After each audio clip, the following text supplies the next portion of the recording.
Islamic জ্ঞান হোক কিংবা কনভেনশনাল জ্ঞান হোক, জ্ঞান অর্জনের জন্য তিনটা বিষয় অপরিহার্য, এটা আমাদের খেয়াল রাখতে হবে। এক নম্বর হচ্ছে বিনয়, দুই নম্বর হচ্ছে সফর, তিন নম্বর হচ্ছে সবর। এবার আমি জিজ্ঞেস করি, তোমাদের মুখ থেকে আমি শুনতে চাই, বলো জ্ঞান অর্জনের জন্য অপরিহার্য বিষয় কয়টা? এক নম্বরে বিনয়, দুই নম্বরে সফর, তিন নম্বরে সবর। এই তিনটাই লাগবে। বিনয়ী হইতে হবে, ডাউন টু আর্থ হইতে হবে।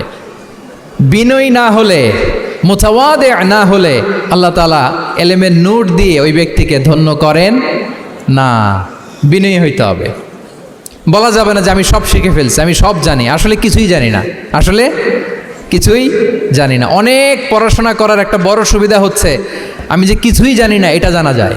যারা অনেক পড়াশোনা করে, গভীর জ্ঞান অর্জন করে, অনেক পড়াশোনা করার একটা বড় ফায়দা হচ্ছে যে এটা জানা যায় সব শেষে যে আমি কিছুই জানি না।